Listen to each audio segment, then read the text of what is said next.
Bien, bienvenidos a esta segunda sesión del Campus de Excelencia. Lo primero me dicen desde la organización que advierta a los alumnos que no se olviden de pasar todos a firmar por la Secretaría Técnica, firmar la asistencia, que luego les da derecho a ese diploma final. Bien, novedades en la salud globalizada, de la gripe A al genoma humano, o sea, casi nada. No me negarán que el título de la mesa es ambicioso, pero si lo analizamos vamos a intentar afrontarlo desde aquello que nos es más cercano, desde lo que ha supuesto, desde el impacto, desde el concepto de cambio. Lo vamos a intentar, además, contando con el saber de los que más saben y que ellos sean quienes nos orienten en este panorama actual y, sobre todo, en el futuro. Hace ya años que todos los días leemos o oímos hablar del genoma. Secuenciar el genoma humano supuso muchos hitos en uno y, además, una cura de humildad. Las fechas más optimistas, yo recuerdo en un programa al profesor Santiago Grisolía hablando de que para el año 2025 se empezaría a saber algo. Ya ven, hoy podemos encargar el nuestro por Internet. La investigación abrió además nuevas puertas a nuevos conceptos, a nuevas formas de mirar la medicina y a la terapéutica. Y la misma tecnología, la informática, que aceleró el estudio genómico, cambió la sociedad a través de las comunicaciones. La globalización no es una decisión política, es comunicación instantánea. Hoy el paciente, gracias a esto, ya no lo es activo, consulta, no busca una segunda opinión, tiene miles al alcance de un clic. Y ese mismo medio es caja de resonancia, positiva a veces y negativa a otras, como bien saben algunos de los componentes de esta mesa, que son responsables y especialistas en salud pública. Nunca la salud ha sido tan pública como ahora, en el sentido más social y no político de la palabra. También tenemos en esta mesa especialistas en cuestiones puntuales de esos aspectos públicos, pioneros, por ejemplo, en la lucha contra el tabaquismo. Pero antes de presentarle a los miembros de toda la mesa, me gustaría leerles una curiosa definición de genoma que hace Matt Ridley. Imaginen que el genoma es un libro, tiene 23 capítulos, que son los cromosomas. Cada capítulo, miles de historias, los genes. Cada historia tiene párrafos, los exones, y entre esos exones hay anuncios intercalados, que son los intrones. Cada palabra que forma esos párrafos es un codón, y cada letra una base. Pues bien, el libro tiene unos 1.000 millones de palabras, es decir, unas 800 Biblias, pero cabe totalmente dentro del núcleo de una célula que a su vez vive sobrada de sitio en una cabeza de alfiler. Pues bien, hay aquí sentadas 4 personas que podemos decir que trabajan en la imprenta de ese libro. Vamos a empezar por el extremo de más allá. Werner Arber, nacido en 1929 en Suiza, es un microbiólogo, Premio Nobel en 1978 de Fisiología y Medicina, compartido también con Hamilton Smith, que está a su lado, por su trabajo en las enzimas de restricción.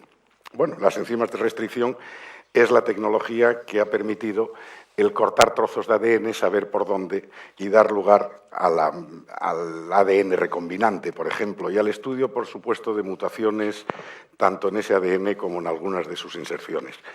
Profesor Werner Arber, ¿hacia dónde va la nueva genómica?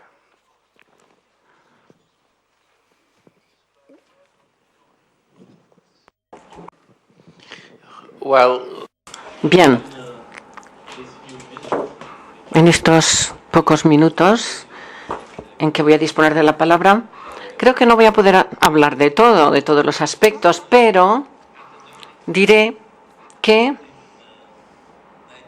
en 1975 estuve en la conferencia de Asilomar. Esto fue solamente unos cuantos años después de que se hubiera introducido con éxito la ingeniería genética como estrategia de investigación que nos ayudó a obtener nuevos conocimientos que no habían estado disponibles anteriormente en cuanto al material genético, y unos años más tarde pues esto llevó al análisis de secuencias, etcétera, todos los temas de los que hablamos en este sentido hoy en día. Pues bien, en aquellos momentos en Asilomala se convocó a ese congreso internacional con el fin de evaluar riesgos conceptuales de proceder así. Es decir, de reunir ADN que anteriormente no estaba unido, es decir, en moléculas recombinantes de ADN, tomando una partícula, un gen que se deseaba estudiar, e insertándola, por ejemplo, en un virus y a continuación tomar ese virus, que podía ser bacteriano, para infectar una célula hospedadora y después hacer que se reprodujera millones de veces para tener suficiente material y poder hacer un estudio en profundidad. Esto tuvo mucho éxito. Pues bien, en aquellos momentos pues se estaba debatiendo el concepto del riesgo. Y hemos visto dos tipos de riesgo. En primer lugar, el gen que se estudió. Todavía no se sabía qué había tras ese gen. Pues el gen, como decía, puede tener algún efecto tóxico o patogénico en el investigador. Por ejemplo, pensemos en nosotros mismos en el laboratorio haciendo este trabajo. Y se concluyó que este tipo de riesgos podían ser manejados de la misma manera que los médicos cuando quieren tomar una muestra sanguínea de cualquiera de nosotros y luego tienen que analizar si se trata de una bacteria, un virus, etcétera. Por supuesto, sabemos manipular ese material. Los riesgos a corto plazo, por supuesto, se podrían, manejar así, saber si el riesgo estaba ahí. Posteriormente, las moléculas recombinantes de ADN fueron producidas para realizar aplicaciones y después se habían de liberar a propósito, lanzar a la naturaleza. Por ejemplo, las plantas con genes, o se les podía modificar los genes y después se podía llegar a características a largo plazo que fueran evolutivas. Posteriormente se difundirían en otros seres vivos y no solamente en aquel en que se hubiera introducido.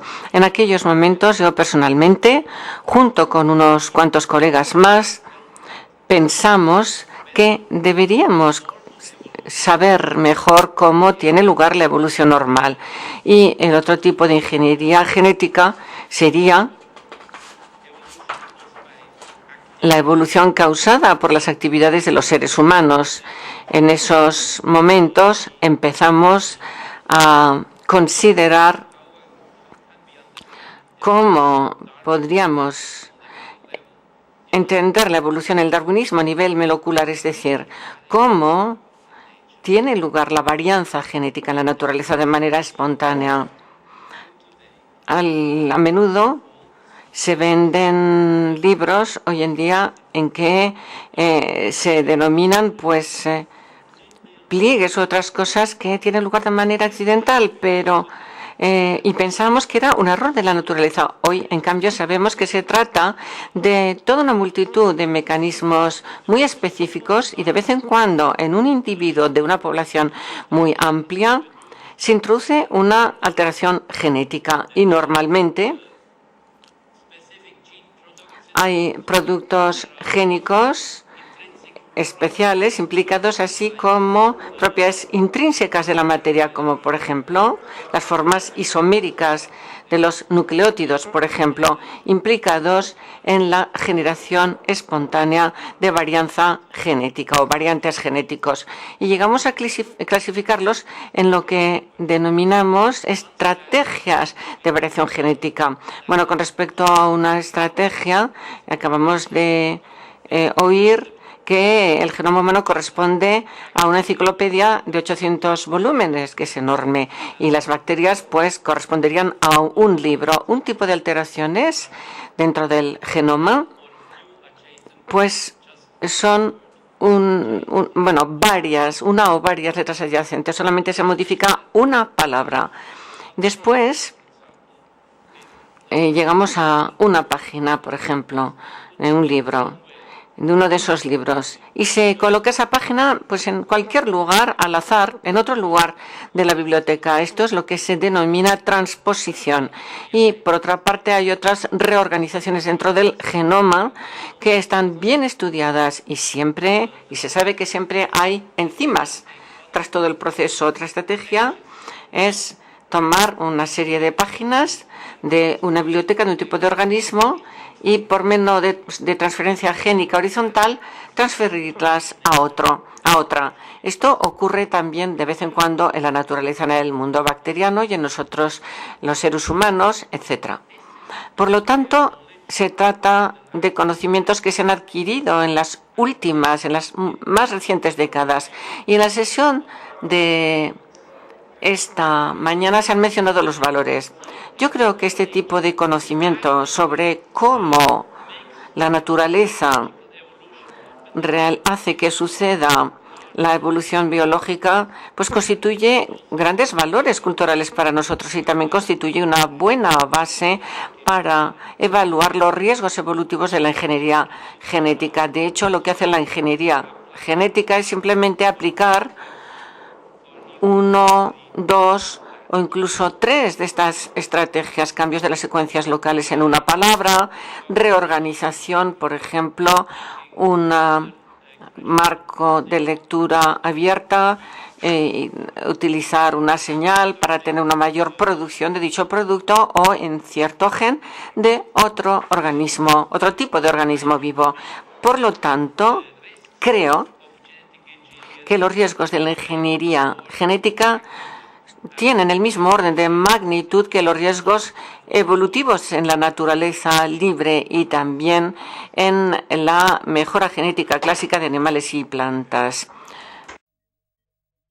Confirmó muchas de sus teorías. Es actualmente el director, director del Department of Research director del Departamento de Investigación de la Corporación Celera Económica, no solamente ganador del premio Nobel, sino también del premio Príncipe de Asturias.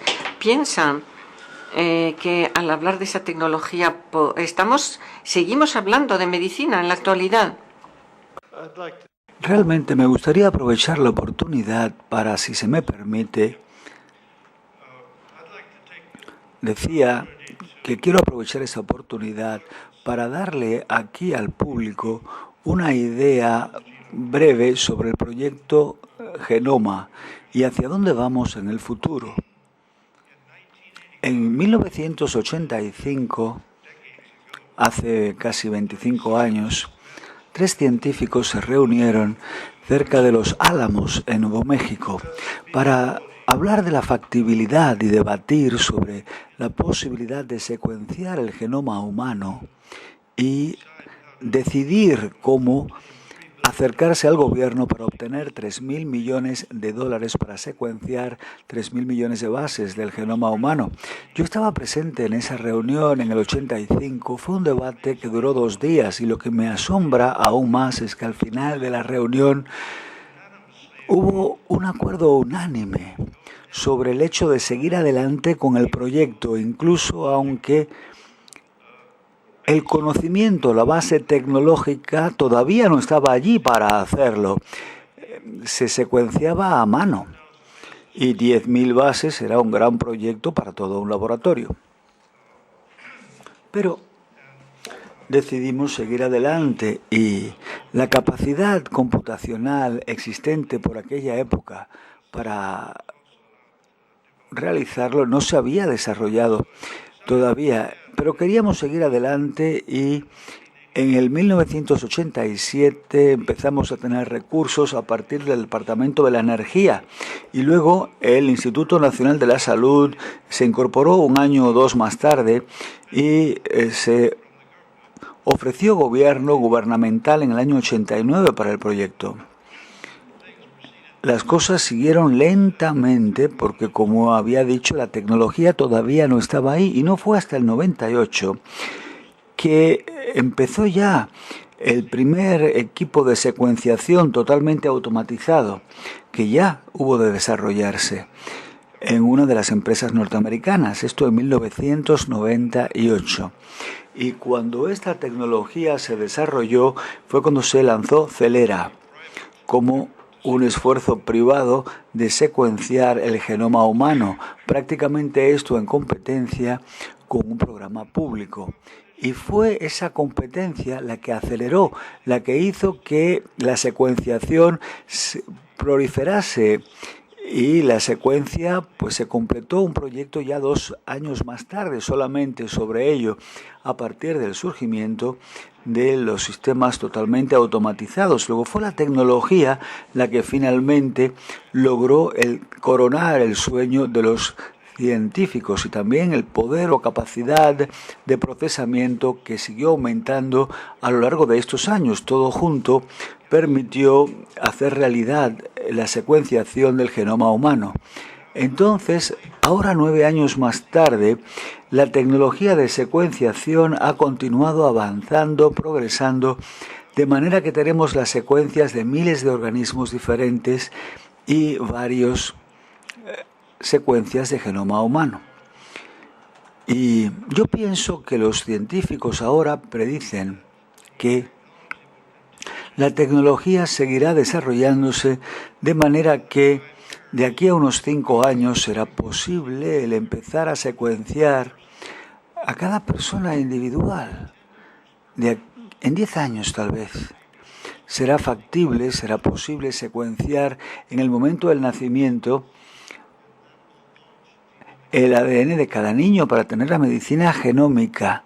En el momento del nacimiento ya tener la secuenciación de su genoma, pero habría que correlacionar los fenotipos de muchos individuos con sus secuencias para poder realmente ser capaces de leer y comprender qué significa la secuencia genómica de cada persona en cuanto a su susceptibilidad de padecer determinadas enfermedades o sufrir cáncer o cómo va a responder una persona determinada ante diferentes fármacos, diferentes tratamientos farmacológicos, lo que ciertamente sería la base de esa medicina genómica individualizada.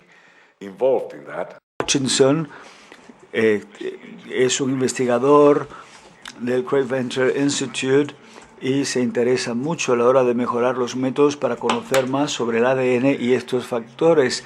Y es uno de los que durante 5 años dirá que será posible hacer que el virus sea algo vivo, que salga de la nada, y no solamente esto en cuanto al futuro, sino algo que podemos describir como el genoma mínimo. ¿Nos dice usted algo? Gracias.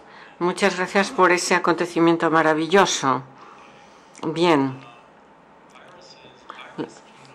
Los genomas o varios genomas de virus se han sintetizado ya a partir de productos de sustancias químicas, algunas cosas sencillas como por ejemplo genomas de bacteriófagos o también una variante para el genoma de la polio se ha sintetizado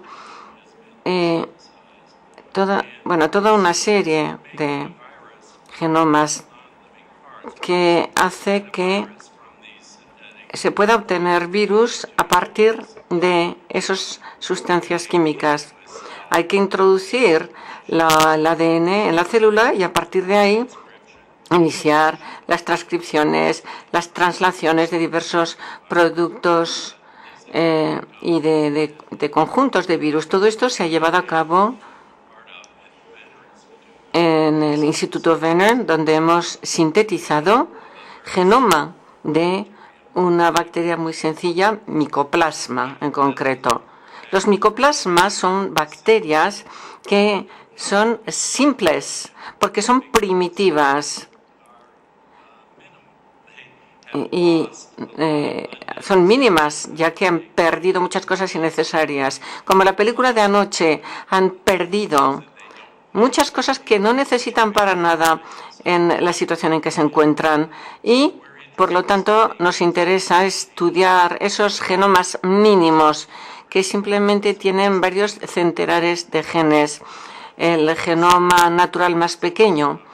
Y, es decir, tenemos unos 500 genes y vamos a intentar reducirlo considerablemente. Nuestra principal motivación no es de orden práctico, sino que más bien consiste en intentar entender la base molecular de la vida, de manera que nos gustaría tener un sistema que fuera suficientemente sencillo para poderlo modelizar informáticamente y poder predecir a partir de una secuencia de genoma los productos o proteínas que elaboran, para qué sirven esas proteínas, etcétera, pero todavía estamos lejos de ello. Incluso con el genoma más sencillo, más simple, con respecto a 1/3 de las proteínas, tenemos muy poca idea o ninguna de lo que hacen, y la situación con los seres humanos, por supuesto, es mucho peor, de manera que nos queda mucho por aprender. Hablando de lo que no se comprendía al principio, las palabras y el trabajo del profesor Richard Roberts, que tiene mucho que ver con ello, el descubrimiento de los intrones, ¿no es así? Los intrones, sí. Y primero se consideraba como algo inútil, como algo que estaba dentro del ADN pero que no tenía utilidad. Ahora algunos lo consideran parte del futuro. ¿Usted qué nos dice sobre los intrones, profesor Roberts?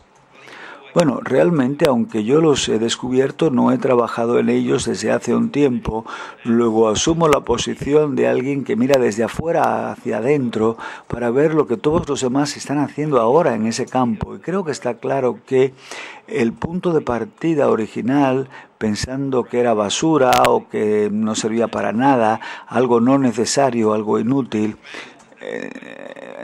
muy pronto nos dimos cuenta que no, que había información útil dentro de este ADN basura, como le llamaban al principio. Sabíamos que hay mucha regulación ahí que tiene lugar en los intrones, y quizás uno de los hallazgos más apasionantes recientemente se refiere no a los intrones per se, sino al hecho de que hay una enorme cantidad de transcripción que está teniendo lugar en el genoma humano y en otros genomas que ciertamente son regulatorios en su naturaleza, pero de los que no sabemos cómo se realiza esa regulación. Creo que uno de los elementos que de ellos se derivan es que los intrones realmente nos han enseñado de que el ADN era muy importante dentro de las células. Muchos biólogos creían que los genomas más precoces era todo RNA, y que hubo un momento en que el RNA se decía que había mucha catálisis, sigue habiendo ese efecto de catálisis. Sabemos que los ribosomas que fabrican proteínas son RNA catalizando la reacción. Entonces creo que podemos pensar por muchas razones que a medida que obtenemos más información para intentar comprender qué sucede en los genomas humanos y otros, encontramos que el RNA tiene un papel cada vez más importante, quizás incluso catalizando ese ácido ribonucleico, catalizando dentro del núcleo o en el citoplasma, y que no lo sepamos, quizás no lo sabemos. Si fuese yo un biólogo joven y empezara de nuevo, pensaría que sí, que el RNA o el ARN es un tema muy atractivo, algo donde sabemos que habrá, sin lugar a dudas, grandes descubrimientos, y quizás esté por ahí algún premio Nobel futuro que pueda verlo. Bien. La vida a través del microscopio, vamos a pasar un poquito a través del macroscopio. Horacio Rubio Monteverde, el doctor, ha sido 13 años director del Instituto Nacional de Enfermedades Respiratorias de México y profesor de la Universidad Autónoma de México, gran experto en tabaquismo, y además ha sido el que más ha seguido prácticamente en su país lo que ha sido la última novedad médica, la primera del siglo. ¿Se puede hablar de gripe mexicana o tenemos ya que dejar de decirlo? Yo creo que fue de los primeros y hubo esta terminología. Perdón, me parece que fue el conocimiento prematuro, y por ahí se tomaron algunas medidas que ahora se ven extremas, como fueron las en la emergencia que se denotó en abril. Se cerraron escuelas, cines, etcétera, con la influenza, ¿no? Pero en una época se llamó gripe mexicana y ahora ya vemos que es influenza H1N1, y que ha tenido una repercusión importante en el mundo, porque son aproximadamente hasta el 15 de noviembre, la OMS decía que eran 550,000 casos, de los cuales habían muerto 6,700. Y en México, una situación de 60,000 casos, y habían muerto 573. Ya dándole un conocimiento mayor, pues se pensó que había sido una medida extrema, pero no se conocía en esos momentos, y por eso tomó esta medida el ministro de Sanidad, y nos pareció en esa situación importante. Sin embargo, si vemos ahora la gráfica, hay más casos en esta época, pero la mortalidad, aunque se ha visto que más o menos 2% entran al hospital, de ahí se mueren algunos en terapias intensivas, es muy rápida, muy dramática, casi todos hacen o se coligan con las neumonías en las unidades de cuidados intensivos y presentan cuadros dramáticos con expectoraciones, algunos de ellos hemoptisis, como se veía en la tuberculosis antigua. Entonces yo creo que estos aspectos llamaron mucho la atención y ahora ha habido una disminución. Sin embargo, algunos de los epidemiólogos calculan que para fines de este mes y enero habrá un tercer brote, que esperemos que no sea desde luego tan potente, y ya tenemos algunas otras medidas preventivas previstas. Muchas gracias. Bueno. Albert Llobel, que se encuentra ahí al fondo, es el creador del Foro Español de Pacientes. Es alguien que ha dicho: los pacientes queremos que nos cuiden. Yo ya acepto que no me curen, pero me costaría aceptar que no me van a cuidar. Y es que conjuga en su persona la defensa de los derechos del paciente y el binomio que le puede pasar a cualquiera, el de ser médico y paciente. ¿Está deshumanizada la medicina del siglo XXI? Bueno, esa es una pregunta muy interesante. Bien, yo creo que hemos avanzado mucho en los últimos años desde el punto de vista tecnológico y desde el punto de vista de la técnica, ¿no? De hecho, las primeras exposiciones que se han hecho hoy en esta sesión pues así lo indican, ¿no? Posiblemente tendencia hacia la técnica y hacia la biología ha hecho que en cierta manera pues no estuviéramos quizá tan pendientes de lo que antes teníamos como único recurso, ¿no? Que era la comunicación médico-paciente, la relación, la exploración física, etcétera, ¿no? Yo creo que sí que hemos de recobrar este balance, ¿no? Y parte de recobrar este balance es en la educación de los futuros profesionales pues introducir otra vez los elementos de empatía, los elementos de relación médico-pacientes, ¿no? Por ejemplo, cada vez ves más médicos jóvenes que fían muchos diagnósticos a lo que le hacen desde el radiodiagnóstico, ¿no? Y en cambio se olvidan de hacer una buena historia clínica basada en unas buenas cuestiones o de hacer una exploración física, es decir, de palpar barrigas que decíamos antes o de poner un fonema, ¿no? Y sobre todo de dialogar con el paciente, ¿no? Porque conforme más sabemos en medicina, más complejo es todo, ¿no? Yo creo que la explicación que ha hecho el profesor Monterde de la gripe A, de cómo debutó en México y cómo está evolucionando, es una clásica de lo que nos está pasando en medicina, no solo en este tema de la infección vírica, sino también en el tema de las pluripatologías, ¿no? Ahora por primera vez nos encontramos con una generación de pacientes que tienen varias enfermedades a la vez, ¿no? Tienen diabetes, factores de riesgo cardiovascular, han podido tener un cáncer, etcétera, ¿no? Bueno, todo eso es muy complejo, ¿no? Porque son pacientes polimedicados, son pacientes que si les das un medicamento se puede empeorar una de las enfermedades, etcétera, y todo ello nos obliga cada vez más a enfocar la relación humana como una relación como más tiempo, más dedicación y más exploración del paciente. Javier Toledo, como director regional de Salud de Aragón, está muy responsabilizado de sus campañas antitabaco, ha hecho de ello una bandera, tanto de eso como también de las campañas antisida. Pero nos encontramos con problemas que no tienen que ver con la salud cuando los tratamos de forma globalizada. Europa ha conseguido reducir drásticamente el número de fumadores, pero China los aumenta. A nivel de salud global, ¿qué significa una reducción del 1% en Europa frente a un aumento del 1% de fumadores en China? Acabamos perdiendo. Bueno, muchas gracias. Permítame primero agradecer al profesor Calvo, su equipo y sobre todo a los patrocinadores que han hecho posible este evento. A mí me da interesar que un evento de estas características está financiado fundamentalmente desde el sector de la economía del mercado. Yo creo que es algo que nos debe hacer pensar. Volviendo al tema que me plantea, el tema del tabaco, del tabaco podemos hablar como la epidemia oculta. Estamos hablando de que la gripe ha ocasionado 6.000, 2.000, los muertos que sea, 600 en España.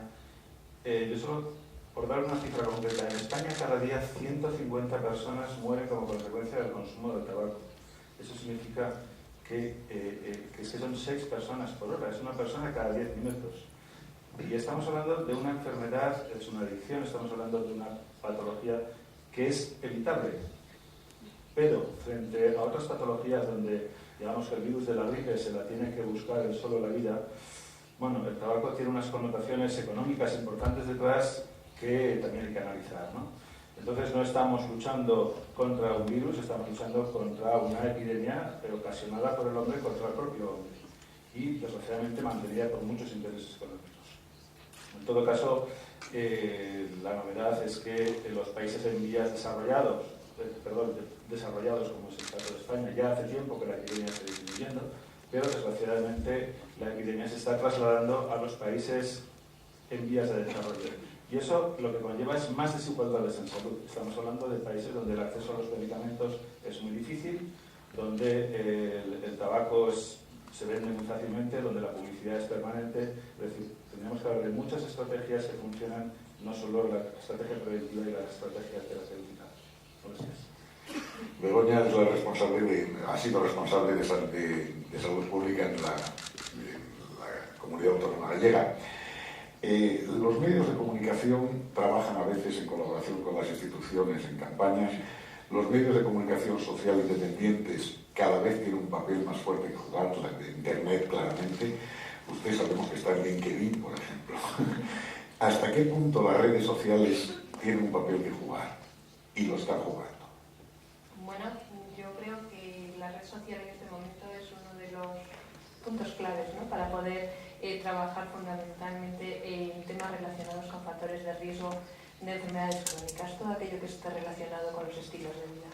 Hablábamos del tabaco, hablábamos de la necesidad de dedicar más tiempo a los pacientes, de trabajar con los pacientes. Tendríamos que estar hablando también de los problemas que está generando en este momento el sobrepeso o la obesidad.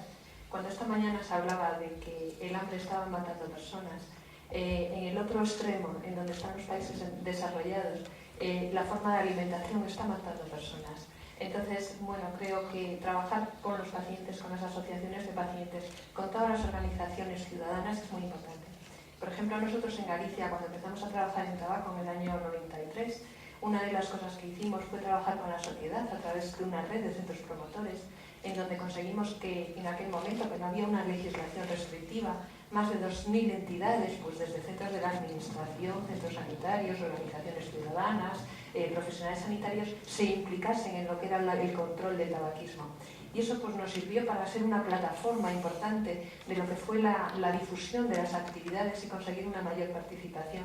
Y digamos que, por ejemplo, antes cuando me comentabas si un premio de un viaje al Caribe sirve para animar a la gente a dejar de fumar, pues yo creo que sí, ¿no? Creo que utilizándolo bien y marcándolo en el marco de un programa con otras estrategias es un incentivo más, ¿no?, que permite que aquellas personas que se lo están planteando pues tengan esa fecha para dejar de fumar, un compromiso de no fumar durante un periodo de tiempo y que normalmente cuando evaluamos esas intervenciones que decimos durante 6 años, 6 etapas bianuales, pues hemos conseguido unas abstinencias de un 27-30%. Creo que son cifras muy importantes cuando estamos hablando de abandono de tabaco.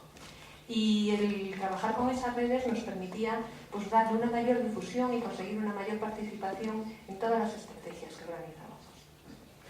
Bueno, ya saben que la base de este campus es precisamente la intervención de sus asistentes y la posibilidad de preguntarles a un panel de expertos como el que tenemos aquí cualquier tipo de cosas, tanto al panel en conjunto como a cualquiera de sus miembros en particular, razón por la cual abrimos ya urgentemente este turno, advirtiéndoles que si alguien quiere preguntarle algo al doctor Llobel, que lo elija en primer lugar porque se tiene que ir inmediatamente a la conferencia. De todas formas, me gustaría preguntarle al profesor Arneg si él ve previsible que haya una aceptación de los organismos genéticamente modificados como vía de utilización para tratamientos terapéuticos, por ejemplo.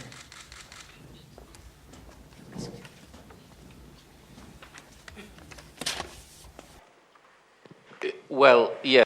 Bueno, la respuesta es que sí.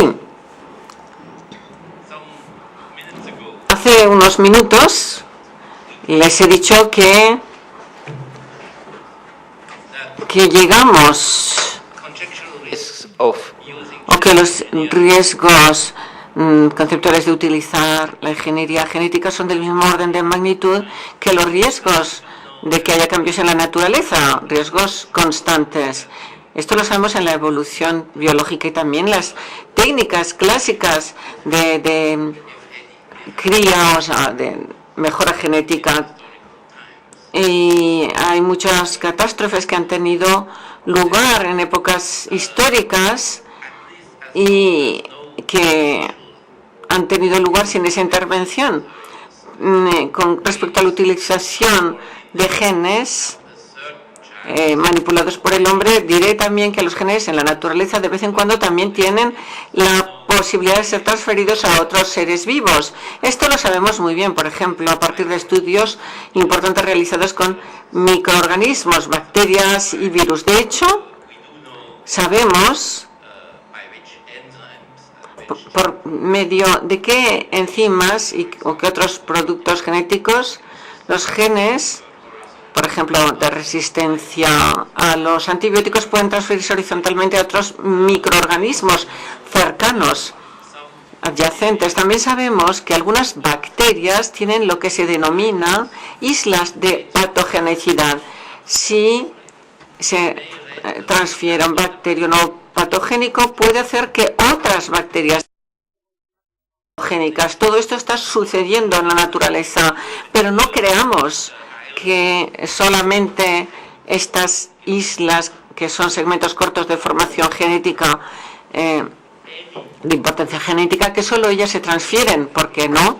Cualquier tipo de gen, cromosoma, puede ser captado por un vector génico u otros medios y ser transferido. Si digo ocasionalmente, en realidad me quedo corto porque son eventos muy, muy infrecuentes. Y por supuesto en la evolución ninguno de las variantes genéticas, de las nuevas variantes genéticas, ninguno de los mutantes son dianas para digamos, satisfacer las necesidades identificadas. En la mayoría de esos casos sabemos que hay un efecto aleatorio, el azar interviene, y por supuesto esto no tiene sentido en la evolución biológica, porque los seres vivos a priori no saben cuándo van a llegar a un entorno ni a qué entorno llegarán, en el cual necesitarán distintas capacidades. Y esos pocos seres vivos que han sufrido una mutación y bueno, las probabilidades de que vivan en condiciones normales se están disminuidas, y por supuesto la mayoría de los mutantes se eliminarán rápidamente o lentamente, pero se eliminarán de las poblaciones. Y con esto quiero responder a su pregunta.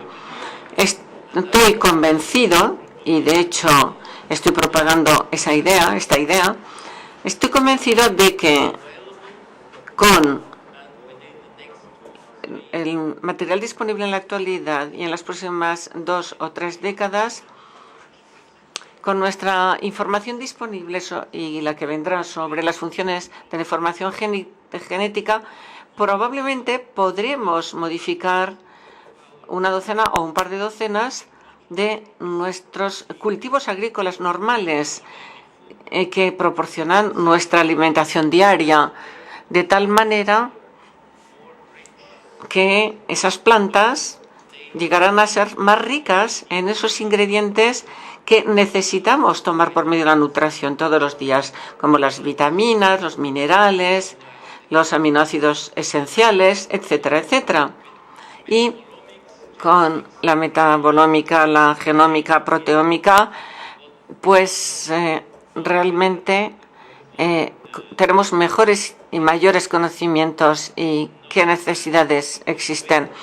Y sabiendo esto, creo que será posible en las próximas décadas, no mañana, pero sí dentro de unas pocas décadas, pues podremos, si existe esa voluntad, construir, por así decirlo, plantas que sean sanas y que se puedan utilizar como alimentos sanos en nuestra vida diaria. Estas plantas también pueden ser más sanas en sí mismas, de manera que no se pudran, no se estropeen durante su crecimiento o almacenamiento, y algunas plantas podrán utilizar suelos que sean bastante áridos, otros pueden estar en humedales, etcétera. Esto entra dentro de lo posible, y al ser así Bueno, esta mañana es simplemente, llego a la conclusión. Esta mañana se nos ha hablado de la malnutrición y se nos ha hablado del hambre. Pienso que si seguimos la pista a estas posibilidades, pues dispondremos de métodos muy adecuados para luchar contra esos problemas y deberemos ser capaces, con nuestra disponibilidad limitada de agua y con nuestro suelo tan poco fértil, pues podremos mantener una gran biodiversidad y así disponer de alimentos suficientes para cada habitante del planeta. Lo que nos acaba de contar Ernest. Es muy complejo, ¿no? Porque los pacientes, en primer lugar, un paciente es un sujeto vulnerable. Es un sujeto con un problema que se expresa básicamente con sensaciones y síntomas y que busca soluciones muy prácticas. Cuando a un paciente le hablan muchas veces de lo que puede pasar, el paciente a veces siente como un sentimiento contradictorio. Por un lado, hay una expectativa de esperanza, pero por otro lado también una sensación de frustración, ¿no? La sensación de que tú no te vas a beneficiar de todos esos descubrimientos. Y por otro lado, cuando uno sigue de cerca muchos de estos descubrimientos, también sabemos que muchos de estos descubrimientos tienen un componente de deseo muy importante. Quiero decir que el investigador, por definición, es alguien que cree en lo que hace, ¿no? Pero eso no significa que en eso lo que él cree que hace sea algo que realmente luego se vaya a traducir en una aplicación clínica, ¿no? Y por lo tanto ahí muchas veces lo que se pide desde los pacientes y sobre todo la gestión que hacen los medios de comunicación es que cuando se habla de investigación se haga con mucha prudencia, ¿no? Yo me acuerdo que hace muchos años, desde los 90, que llevamos oyendo que en 5 años tendríamos la vacuna del SIDA, ¿no? Y es una vacuna que nunca hemos llegado a tener, ¿no? O ha habido una últimamente en Tailandia, pero hemos tardado más de 30 años, ¿no? Por lo cual yo creo que hay que ser muy prudente cuando se habla de investigación, ¿no? Sobre todo a los pacientes, ¿no? Pero aquí una pregunta para el profesor Smith. In the libro of personalized En cuanto a la medicina personalizada, en nombre de esta medicina personalizada, ¿cómo se interpreta la enorme información en el genoma de una persona y la complejidad de dicha información en cuanto a la epigenética y todo lo demás? ¿Qué nos puede usted decir, profesor Roberts? ¿Cómo vamos a interpretar la enorme información en el genoma de una persona y la complejidad de esa información en esta era de medicina personalizada?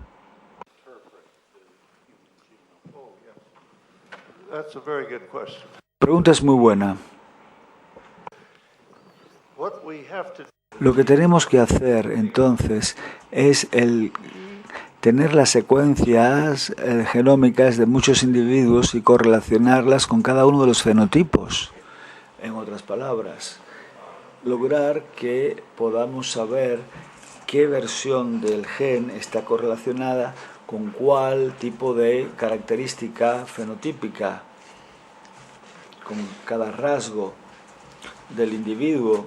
Eso es lo que tenemos que aprender. Una vez que hayamos obtenido esa informidad, que depende, por supuesto, de tener una enorme cantidad de secuencias del genoma humano y muchos datos médicos sobre todos estos individuos, una vez logrado esto habrá que meter toda esa información en el procesador del ordenador, establecer correlaciones y luego ver quién tenga la secuencia, ver la secuencia y en base a toda esa información acumulada hacer predicciones. Entonces, supongamos que podamos entonces predecir que para determinados genes, o si hay una versión de un gen que tiene determinados cambios en pares base, entonces diríamos que esa persona podría ser más susceptible ante un determinado tratamiento médico, ser candidato, o que el tratamiento podría ser entonces excelente para una determinada persona. Y esto va a llevar décadas probablemente para llegar a esa información adecuada. Otra pregunta para todos los miembros del panel en cuanto a la controversia sobre productos genéticamente modificados. Por un lado está claro que ustedes creen en ellos, está claro de que hay una frontera entre lo que se llama, por un lado, en cierta medida, digamos, ambas caras. Todo el mundo conoce la historia de una monja que pudo sacar toda la información sobre la gripe y da igual lo que se diga, siempre da la sensación de que puede ser malo. ¿Usted qué opina sobre esto, los productos genéticos o genéticamente modificados y cómo cambiarán en el futuro desde el punto de vista médico y también económicamente para la agricultura? ¿Qué significado tienen estos productos genéticamente modificados?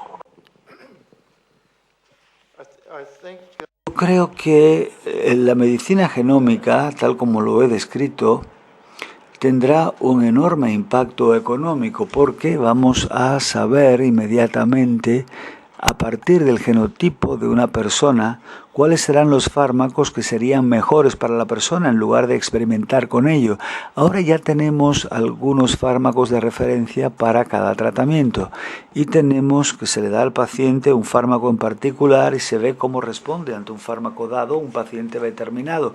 Pero quizás esto cambie porque puede haber un efecto negativo ante un caso para un sujeto determinado, puede ser diferente, con lo cual tendremos que poder encontrar el tratamiento adecuado según la respuesta de un individuo y también ante diferentes enfermedades. Podría predecirse mejor con toda esta información, pero no solo un fármaco. Sí, también en las cosechas esto traerá esa posibilidad, porque en los cultivos podemos de esa forma mejorar la agricultura y podemos encontrar mejores productos cada día, ¿no? Mejores cultivos. Sí, mejores productos. Sí, yo creo, por supuesto, que hay muchos cultivos genéticamente modificados que se utilizan cada vez más en Estados Unidos y en algunos sitios, pero realmente yo pienso que hay un potencial, sin lugar a dudas. Digamos que hay unas cepas, se trabaja con un tipo de arroz que tiene un mejor equilibrio de aminoácidos, es el llamado golden rice, el dorado, el arroz dorado. Sí, y entonces esto puede salvar muchísimas vidas ante problemas de malnutrición. Como se ha dicho en la primera sesión, hay muchísimo más que la tecnología en juego. Hay algo más implicado a la hora de sacar esto y cómo publicarlo. Muchos de los problemas mundiales no están limitados por la tecnología, sino que en realidad es un problema de la capacidad de utilizar esa tecnología políticamente, distribuir las cosas. En México, por ejemplo, Sudamérica es un ejemplo de hasta qué punto se prioriza sobre tabaquismo o sobre dengue. Yo creo que aquí hay un factor muy importante que tocar y llegar al punto central es difícil. Los países para ponerse de acuerdo, Estados Unidos gasta el 19% de su Producto Interno Bruto en salud y deja descubiertos 50 millones de personas. Otros países, entre ellos el nuestro, gasta menos el 6%, la mitad tiene derecho a seguridad social y la otra mitad no. Pasa parecido en el resto de Latinoamérica. Entonces, de los extremos, con lo que gasta Estados Unidos, todo Iberoamérica estaría cubierto para una atención universal a la salud. Y esto fue descrito recientemente por el doctor Marmo. Pero me parece que el costo que uno gasta en tabaco en México es muy pequeño en relación a los 160 muertos todos los días, que es muy parecido a lo de aquí, y al problema del mundo. Y esto está motivado por un virus terrible, pero ese es con el aspecto maquiavélico. Entonces, yo creo que en esto que mencionaban en la mañana debía de existir más, reforzar los conocimientos globales y que se pudiera mencionar, bueno, unos por qué tienen tanto y otros menos, pero debe de haber un mínimo de un 8% del Producto Interno Bruto, que aparentemente eso es lo que alcanza para dar esta cobertura. Yo creo que debiéramos de reforzar, y claro, en este tipo de foros que han organizado en forma muy importante el doctor Calvo y que tenemos 5 años de venir, me parece que se han logrado algunos aspectos de avances, pero falta el reforzamiento de conocimientos así. A veces se dedican recursos y en cambio no se llega. El tema que hablábamos antes de las redes sociales, ¿hasta qué punto las campañas públicas de prevención llegan al público al que están destinados? Hay ejemplos, creo que usted es también impulsora de alguno de estos, que tenemos algún ejemplo. A veces es mejor dejar en manos de una ONG de voluntarios, o en Aragón también se ha hecho, la difusión de un mensaje, o sea, elaborar el mensaje, pero cuando la administración intenta llegar al Facebook no sabe. Eso hay que dejarlo en otras manos. Bueno, yo creo que hay que buscar aliados y los mensajes deben de ser iguales, dados desde distintos escenarios. Creo que eso es lo que va a conseguir multiplicar la respuesta a la acción. Efectivamente, yo creo que hay veces que sí que necesitas buscar actores externos a la propia administración para que ese mensaje llegue más a la población. Posiblemente también tengamos que evaluar un poco los mensajes que estamos dando, ¿no? Digamos que, desde mi punto de vista, a veces trabajamos con una distancia respecto a la población. Estamos trabajando en despachos y hemos perdido un poco la visión global de la población a la que queremos atender. Pensamos que la gente es como nosotros, entiende lo que le decimos y que más o menos vive en nuestra situación y con nuestras comodidades. Y intentamos a veces adaptar nuestro lenguaje y los mensajes que dirigimos a la población, pero muy pocas veces se evalúa el impacto real que tiene ese mensaje en la población y si realmente esas campañas que se han diseñado están siendo comprendidas por la población diana a la que va dirigida. Posiblemente haya que hacer un esfuerzo importante, ¿no?, para ver cómo elaborar esos mensajes, si realmente transmiten lo que se quiere transmitir y si se están entendiendo como se tienen que entender. Y sin duda hay que buscar aliados entre la población para conseguir encontrar la transmisión de los mensajes por iguales, posiblemente. Muy bien, yo no sé cómo ve este panel el hecho de que una enfermedad tan aparentemente simple y conocida como una gripe haya supuesto la amenaza mundial que ha supuesto. ¿Qué tienen que decir los que estudian más profundamente y los que estudian la sociedad sobre un caso como este?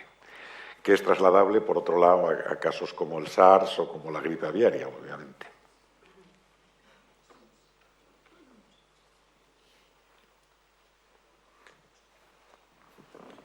Yo creo que aquí hay un aspecto de gran trascendencia y que aquí nos pueden dar información nuestros distinguidos premios Nobel. Si ustedes recuerdan, en la época de Gerald Ford se vio una situación epidémica parecida, se vacuna al pueblo, pero al llegar a determinado número, pues se ve que la reactividad, o sea, los fenómenos secundarios de los medicamentos generan Guillain-Barré y se suspende en forma terminante la vacunación. Y uno de los aspectos que dicen, además del conocimiento tecnológico y cómo va en el avance que ha sido mencionado por los distinguidos profesores, es lo que se ha implicado en el que no conoce el fenómeno del temor. La gente le teme mucho, y todavía lo vemos en la actualidad, que hay muchos que no se quieren vacunar.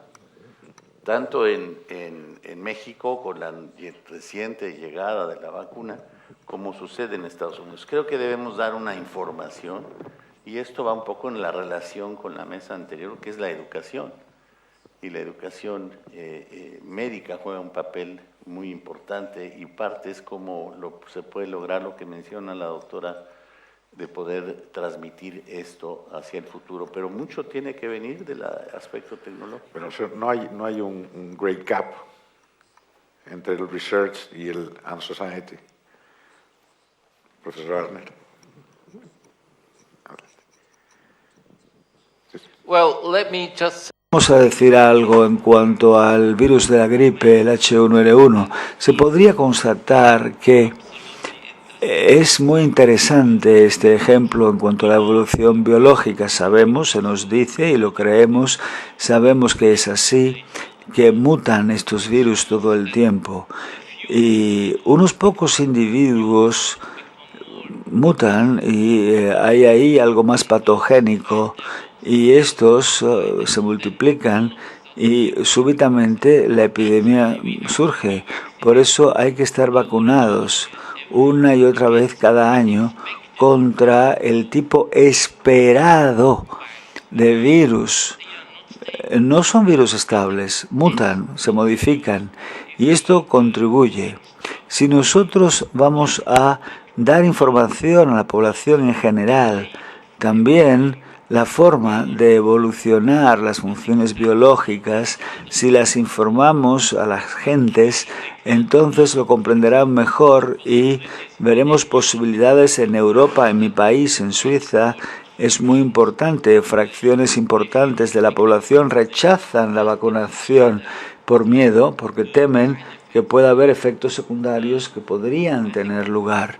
Y yo creo que esto también es un problema. Por supuesto, nosotros no podemos plantear que no hay efectos secundarios, dependerá de cada persona en particular.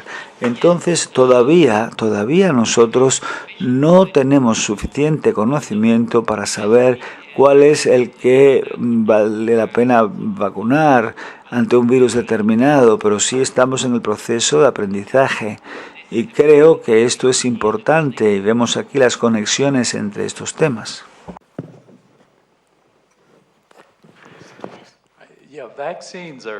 Sí, las vacunas constituyen un tema fascinante y no todo el mundo tiene que vacunarse para barrer o eliminar una enfermedad. Un ejemplo fue con las vacunas sobre neumococos que se dan a los niños pequeños. Esta vacuna se dirige a varios tipos específicos antigénicos de neumococos. Y lo que se ha encontrado con esta vacuna que se da a los niños es que aunque se da prácticamente a niños muy pequeños, estos tipos de neumococos no se encuentran ya, incluso en gentes de mi edad. Son muy poco frecuentes y esto es porque los niños realmente constituyen el vector de la enfermedad en la población humana. Entonces, a menudo se puede eliminar la enfermedad vacunando a parte de la población. Y con el H1N1 creo que el número de casos es algo que no se ha registrado. Yo tengo un hijo de 5 años que padecía la gripe y cuando él tuvo gripe yo tuve un dolor de garganta, me sentí mal, estuve un par de días que no me sentía bien y creo que tuve el H1N1. Mi mujer es más joven, tuvo una expresión más fuerte, un dolor de garganta, pero son casos que no se registran. Y creo que era el virus H1N1 el que yo padecí sin ningún tipo de consecuencia. O sea que por eso no se registra o no se informa. Un poco con lo que habías planteado en un inicio sobre por qué la gente no se vacunaba. Yo creo que a la situación de incertidumbre que se produjo, ¿no?, cuando empiezan a aparecer los casos de gripe A, se produce que hay como una retransmisión en directo a través de los medios de comunicación. Entonces, la población está viviendo todas las incertidumbres que está teniendo el sistema sanitario, los profesionales responsables y la administración. Entonces, en el momento en que empiezan a hablar de la posibilidad de hacer una síntesis de una vacuna o no, que si va a dar tiempo, que si se van a hacer todas las pruebas de seguridad, que si va a ser segura, que si se puede vacunar toda la población, que ahora las embarazadas casi que no, que ahora casi que sí que ya tenemos un coadyuvante. Entonces, todas esas incertidumbres creo que también genera un cierto recelo en la población a la hora de tomar la decisión. Si a eso le sumamos que no ha tenido los efectos catastrofistas que parecía que íbamos a tener con una mortalidad muy elevada y tal, sino con unos cuadros que están evolucionando de una forma muy leve, pues es comprensible, ¿no?, que haya poca implicación de la población en este momento que se está ofertando la vacuna. Javier quería comentar también. A mí me gustaría retomar el asunto de la gripe A, la crisis mundial, con los objetivos de este campus, que es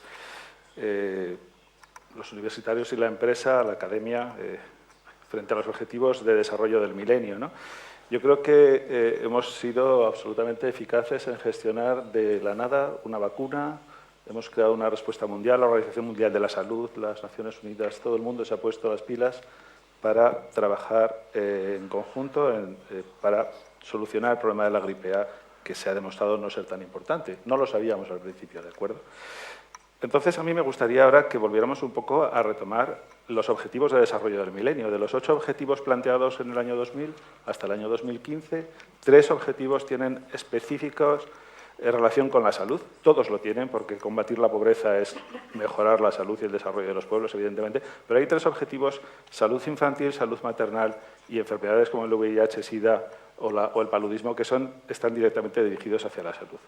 Entonces, vuelvo a insistir, quizás el ejemplo de esta respuesta global que se ha dado a la gripe deberíamos aplicarlo a algo que ya lo tenemos en los objetivos desarrollados a nivel mundial y que probablemente están dejándose un poco de la mano precisamente porque estamos muy ocupados con temas que no son tan importantes, ¿no? Entonces yo quizá me atrevería a volver a insistir en que desde estos foros volvamos a proponer que la Asociación Mundial para el Desarrollo, que es el objetivo 8 de los Objetivos de Desarrollo del Milenio, pues se desarrollen en función de una mejora de la asistencia oficial a los países, una mejora del acceso a los medicamentos esenciales que los países no pueden conseguir, el promover el comercio a las economías pobres, menos proteccionismo desde las economías, ¿no? Y cosas tan simples como el acceso a las nuevas tecnologías, ¿no? Quizá debamos insistir en estos macroproyectos, pero que a mí me hacía pensar que la gripe puede servir como ejemplo de que hay cosas importantes que estamos a lo mejor dejando de hacer. Do you foresee a future in... ¿Tenemos un futuro, acaso? Sí, por favor. Me gustaría decir algo, si se me permite, sobre el tema, y algunos podrían ver alguna controversia en lo que digo. Creo que hemos aprendido algo muy importante de la situación de la gripe, y es que los medios de comunicación se van de las manos, están sin control. Pensaban que era una historia que apasionaba a la gente y muchas respuestas fueron publicadas que no fueron verificadas, en primer lugar. En segundo lugar, los políticos también pensaron que era un tema bueno para poner ahí, y hemos tenido una mala información que se ha añadido por parte incluso de los políticos. En tercer lugar, debíamos haber aprendido, y temo que probablemente no lo hayamos hecho, que trabajar con el virus de la gripe y trabajando con ovocitos en huevos, esto no es una solución. Creo que el hacerlo en el sistema de huevos no es una solución, no puede haber suficiente vacuna a tiempo, y creo que esto se ha mostrado perfectamente y claramente. A mí me gustaría pensar que esto sería como una llamada de alerta, y hay que volver a echar una ojeada sobre lo que está pasando y buscar mejores formas de hacerlo. Y hay algo más que de ahí se deriva de todo lo mencionado, y es que las empresas comerciales en general no se interesan demasiado por las vacunas, sino que hacen Viagra, por ejemplo. Piensan que las vacunas tienen la desventaja para las empresas farmacéuticas en el sentido de que tienen un hecho, y es que funciona, y entonces ya no hay que seguir tomando vacuna y vacuna cada día. La Viagra, sin embargo, sí, necesitas Viagra a diario, entonces sí, es que te hace falta. Entonces, en la sociedad, ¿qué pasa? Realmente la mejor medicina que podemos tener después de la aspirina son las vacunas, porque las vacunas sí funcionan, hay algunos efectos secundarios, pero no vivimos en un mundo libre de riesgos. Los políticos, los medios de comunicación, intentan decirte que vives en un mundo sin riesgos. La respuesta es: no se puede eliminar el 100% de los riesgos. Si no hubiera riesgos, sería un mundo sin interés y un mundo a donde no merecería la pena ir. Yo no quisiera vivir en un mundo sin riesgos. Un poquitín de riesgo es bueno. Cualquiera que va en una pista de esquí lo sabe. Y yo creo que hay que ver el tema y comprenderlo como un momento para reevaluar lo importante para nosotros como sociedad, qué es lo que realmente queremos sacar como partido de la medicina, si lo estamos haciendo en la mejor forma posible, si acaso las empresas privadas están enfocando adecuadamente los problemas, si es por ahí por donde queremos ir, si es así que queremos hacer vacunas donde estamos haciéndolo. Y finalmente creo que deberíamos traer, es que estas personas de Hollywood que dicen que las vacunas tienen efectos secundarios asustan a la población. Esto no debería permitirse. Estoy totalmente de acuerdo con lo que acaba de decir el orador que me ha precedido en cuanto a la importancia de hacer una adecuada campaña en favor de las vacunas adecuadamente. Yo creo que realmente, aparte de las células cerebrales, con las vacunas hacen que el sistema inmune es como si fuera a la escuela, porque se pone, digamos, y aprende con la vacuna. Yo no lo sé, de hecho, pero creo que la Food and Drug Administration podría desempeñar un papel porque tienen que hacerlo por un procedimiento aprobado, por eso trabaja con huevos. Y hay que sencillamente intentar hacer las cosas de otra manera, hacer las cosas con mejores métodos, por ejemplo, producir las proteínas adecuadamente y pues utilizar otro tipo de método. Yo creo que hay otras maneras en que las empresas farmacéuticas pueden producir fármacos. Nosotros no tenemos clases nuevas de de antibióticos, quiero decir, porque tal como he comprendido, las empresas farmacéuticas principales en Estados Unidos esencialmente han dejado a un lado los esfuerzos actuales para producir nuevos antibióticos. ¿Y sabe usted por qué han dejado los antibióticos? Porque las enfermedades importantes son enfermedades de gente pobre. No, es que realmente los antibióticos curan y eso no es lo que quiere la empresa farmacéutica. Cuando se ha curado la enfermedad se pierde el mercado, entonces por eso es por las que quieren dar fármacos para enfermedades crónicas, donde tienes que tomarte el fármaco por el resto de tu vida. Bueno, yo creo que también hay una serie de ideas de que no hay suficiente dinero en fármacos, por ejemplo, contra la malaria, que puedan ser mejores o algo de este tipo, ¿no? Pero la genética podrá haber también, tendrá un papel que desempeñar. ¿Genética o vacunas clásicas? Hay un trabajo en el área de la genética, en este campo, un trabajo en las universidades donde va vinculado también a los antibióticos y al desarrollo de nuevos antibióticos, pero realmente es algo costoso el poder sacar un antibiótico, probarlo y ponerlo en una práctica clínica, en uso. No es algo que realmente pueda tener lugar en una forma eficaz en un entorno universitario. ¿Está usted de acuerdo, a fin de cuentas, que ciertamente la educación y la investigación son los dos pilares, los vectores más importantes para hacer desaparecer cualquier enfermedad?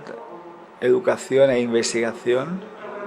Sí, yo estoy de acuerdo. Yo pienso que sería bueno que, los científicos, entonces necesitas que el público en general lo acepte. Sí, necesitamos que el público en general comprenda lo que está ocurriendo y en grandes partes quizás es culpa nuestra por no comunicarlo adecuadamente a la gente y evidentemente es el problema de no comunicar bien en todos los casos. Creo que el descubrimiento científico es mejor de lo que era hace 20 años, pero no es suficiente. Quizás lo que tengamos que hacer es buscar la ayuda de la industria de la publicidad, porque ellos parece que venden cualquier cosa. Venden cigarrillos, figúrate, y han estado vendiendo cigarrillos durante mucho tiempo, pues igual necesitamos ayuda de ellos. Bueno, yo creo que mi propuesta sería, y la que voy a hacer ahora, yo sé que es difícil, pero quiero proponer algo y puede funcionar. Yo lo que quiero proponer es que con todos estos temas, los fármacos que se utilizan una vez y funcionan, y luego tenemos pues la parte de los cultivos que habíamos visto, pero hay mucho malentendido desde el punto de vista científico sobre todo ello. La comprensión científica en la población en general es el inhibir las aplicaciones y luego hablan de dinero y se orientan a ello, se habla de la producción en algunos aspectos. Yo creo que lo que podría ayudarnos en una situación semejante se trata de lo que llamamos la triple P, el partenariado público-privado, es decir, los políticos como portavoces de la opinión pública podrían tomar la iniciativa agrupándose con la industria privada, o sea, este trabajo con empresas que tienen el saber hacer, el know-how, y con los científicos fundamentales que son los que crean ese saber hacer, ese know-how. Y yo creo que si pudiéramos hacer esto, podría ayudarnos caso a caso, por un lado, los cultivos genéticos, genéticamente modificados, y luego estos fármacos que se han criticado. Yo creo que esto podría, en muchos casos, ser una gran ayuda, podría, de esta manera, Bueno, podría no funcionar de la noche a la mañana, de un año al otro, pero sí de aquí a unas pocas décadas sería factible. Entre el público, yo creo que como conclusión podemos sacar efectivamente que la ciencia puede hacer muchísimo, pero que la educación y la sociedad tienen que entender a la ciencia para que sus conocimientos acaben produciendo ese nuevo ser humano del siglo XXI que teóricamente vivirá más y más sano. Ahora será cuestión de todos en que además sea más feliz. Muchas gracias a todos. Gracias.